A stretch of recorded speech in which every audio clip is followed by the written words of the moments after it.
The gospel to teens. That's ingenious. Fabulous. This is what you do, right? I mean, I missed the beginning. You don't actually talk to them, do you? But when this happened, they sleep an unprecedented 12 hours a day. And, you know, a conversation with them in their waking hours goes pretty much like a questionnaire, you know? Yeah, no, I don't know, leave me alone. All of the above, none. If you're penetrating that, the anointing is on Young Life. Truly. Let me tell you, if these kids are anything like me, they're going to have a lot of questions. I have questions tonight. I have questions about the Bible, how we approach certain people in the Bible, you know, certain circumstances, you know. And for instance, how many of you go to Bible studies? All right. You ever notice when we study Adam and Eve?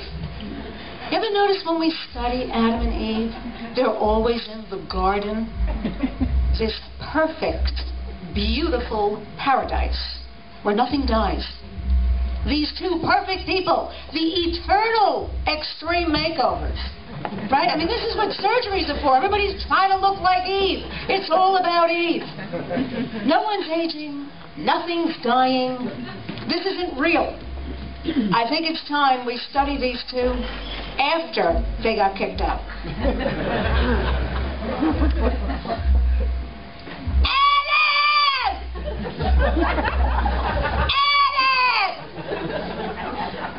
How do these leaves look on me? Fine. You're not even looking. What color are they? Green. Wrong. Oh, where'd you get those? Abel's wife, after that fabulous fool we had. But does the gold make me look big? You know, Adam, she's on her third set of animal skins. I'm still wearing my first. Adam!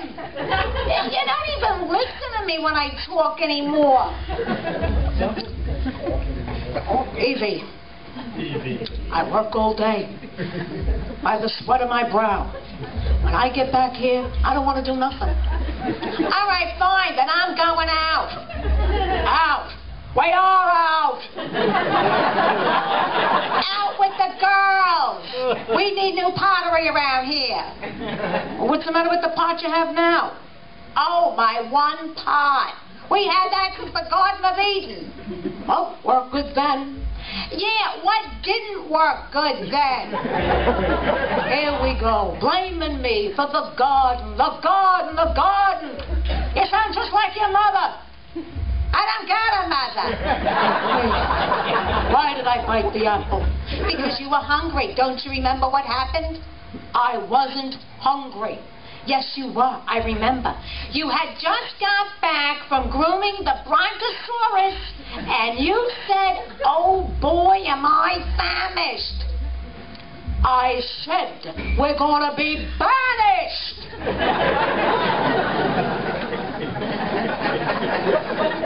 Now you tell me? I could have had what a life today in that garden. And could have been spared such trauma of what I never should have known. Well, you're right there. Now we know between good and evil. Not that.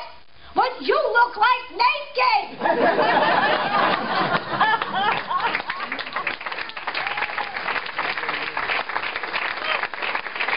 Thank you very much. It's true. We get traumatized by the littlest things, you notice? Like asking your husband to go shopping. I'm not talking about clothes. I mean, they need treatment after that. I'm thinking something small, like, can you pick up an ingredient at the supermarket? You know? I mean, my husband's great in the kitchen, but if I ask him to pick something up at the supermarket, I don't know what happens. I don't know where he goes. I don't know what he's doing.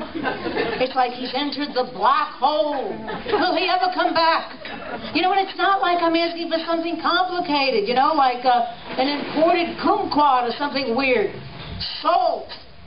What is taking so long? And I'm at home just saying I should have went myself. I just should have went. It's my mantra until he returns. I should have went myself. I just should have went myself. Finally, he walks through the door. Does this happen to you, ladies? They got the bag. They shopped. They bought something.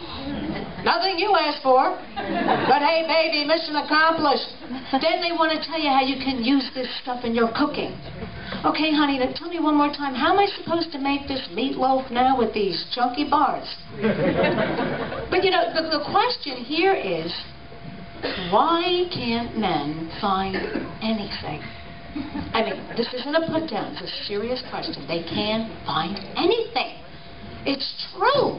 I mean, it's like there's a syndrome there, or some kind of a disorder or something. I'm telling you, it needs to be researched. It needs to be I think this should be in Obama's next stimulus package. You know, throw up a couple of billion, figure this thing out. They couldn't, everything's billions with him. They couldn't find weapons of mass destruction.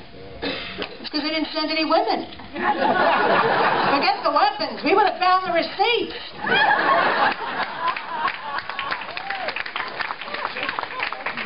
But had they invited women, that would mean that they would have to travel with them, and I love traveling with my husband. But we all know they have a very hard time admitting they don't know where they're going. But, you know, this has been from the beginning. Look at Moses and his wife. Poor thing, Zipporah. Can you imagine traveling like that? 40 years in the desert like that? With your husband like that? Oh.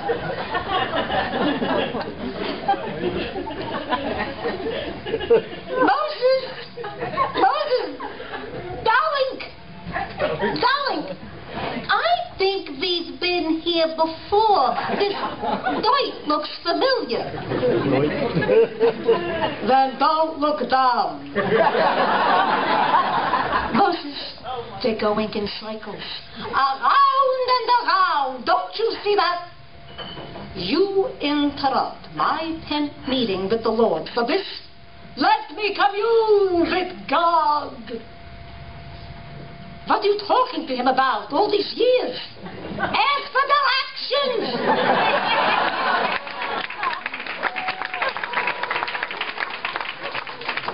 I know where I'm going. Besides, you think it's easy leading these stiff-necked people? They ask me more sugar questions. I've got to get out of it. I need 10 good men. Get them off my back. Moses, just answer me one question. Where is the promised land? Because this don't look too promising. Zipporah, you're supposed to be a helpmate. What? I'm doing this with you for 39 years. You want me to do before me? Go, bake the manna, and get out of my hair. And stop reading that book. That book. Men are from Egypt and women are from Cyprus. It's true. It's true. We are from different worlds, aren't we? It's amazing. And we try so hard to understand each other. But here's my question. How many times do we rely on our own understanding and not God's? And what do you think? 50, 60 times a day? We are dense with this. Let me give you a picture, okay? Now, most of us know that Jesus, as a little boy, was lost at the temple. Can you imagine if we were Mary and Joseph and we lost Jesus at the temple? I mean, what would we look like? What would we sound like? There we would be, you know, assessing the whole thing, relying on our own knowledge, you know, our one-track panic mind.